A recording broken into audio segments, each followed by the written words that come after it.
Hi guys. So today we're going to go through slides 20 through 22. So just 3 slides, 20, 21, and 22.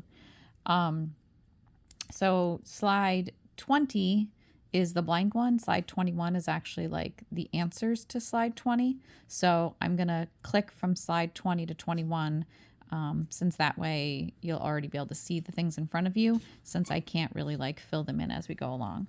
And then I have a chunk of questions for you guys to do in your question packet.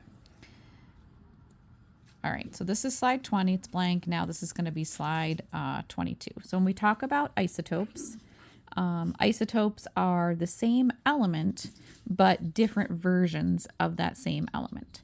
So you might remember that from last year. So carbon, we know, is number 6 on the table. So all carbons have the atomic number of 6, and all carbons then have 6 protons. So when you look over here, remember the bottom number Z was the atomic number. So you can see all of these have atomic number 6. So if we were to look all 3 of them up, they all have the same atomic number. So they all have Z equaling to 6. So they're all going to be carbon. But what's different about them is each one of them has a different mass number. So for A, the top number, the mass number, it's 12 for this isotope, 13 for this one, 14 for this one. So same atomic number, but a different mass number. So they all have the same number of protons, same element. They're all carbon. So remember, atomic number tells us what the element is. It tells its identity. And the number of protons tells us the identity, because the number of protons is equal to the atomic number. All right. And then protons and electrons are going to be equal to each other, because if we have a neutral atom, then the positive and the negative charges have to be equal to each other. So for all of these, we have 6 protons, so 6 electrons. 6 protons, 6 electrons, 6 protons, 6 electrons. All right, so then the difference when we have isotopes is they have a different number of neutrons. Because remember, the mass number is protons plus neutrons. So in order for us to get the number of neutrons, we take the mass number minus the atomic number. So for number of neutrons, we've got 12 minus 6, and we get 6 neutrons.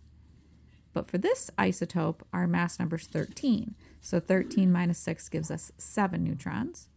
And then for this one, our mass number is 14. So 14 minus 6 gives us 8 neutrons. So isotopes have the same atomic number, the same symbol, the same number of protons, but a different number of neutrons. Okay.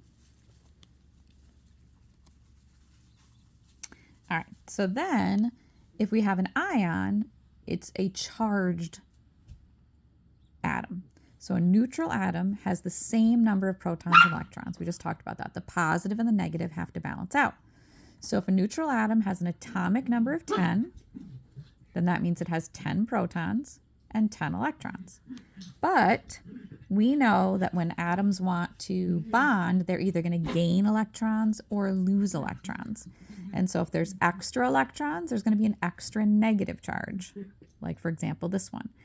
But if they have less electrons than they normally would have, then they're going to end up with a positive charge, like this one, for example. Okay. All right, so let's look at the first one. So protons. Protons is always equal to the atomic number, so there would be 35 protons. Neutrons, we take the mass number minus the atomic number, and that gives us our neutrons. So 80 minus 35 will give us our neutrons. Electrons and protons are normally the same when it's neutral. So we would normally have 35 electrons. But we can see here we have a -1. So we have one extra negative charge. So instead of having 35 electrons, we have 36 electrons. The electrons we can gain and lose. Remember, those are what are involved in bonding. So we might have extra of those, or we might not have enough of those. The protons, though, are always going to match the atomic number. Otherwise, it wouldn't be bromine anymore, or it wouldn't be titanium anymore, or aluminum anymore. So the protons are always going to be the atomic number. The electrons are only going to be equal to the protons when it's neutral. But in this case, since it's an extra negative, instead of only having 35 electrons, it has 36 electrons. So then if we come over here to titanium, where we have a positive charge, protons is always going to be equal to the atomic number, which is 22. Neutrons is always equal to the mass number minus the atomic number. So 48 minus 22 would be our neutrons. Electrons would normally be equal to the number of protons. So we would normally have 22 electrons. But we can see that there's 4 more positive than there are negative. So we're missing some of our electrons. We're missing 4 electrons.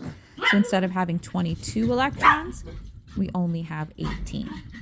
And again, remember, the protons can't change. The protons has to stay at 22, otherwise it won't be titanium. That's its atomic number. It has to be the electrons that there's not enough of or too many of. So instead of being 22 electrons, there was only 18. There's 4 extra positive charges. If we look at aluminum, aluminum is number 13, so 13 protons. 27 minus 13 gives us our number of neutrons. Electrons, if it's neutral, would be 13, the same as the number of protons, but there's 3 more positives than there are negatives, so we're missing 3 negative charges. So instead of having 13 electrons, we only have 10 electrons. And then the last one we'll do, this one has extra negative charges. So 15 is the atomic number, so 15 protons.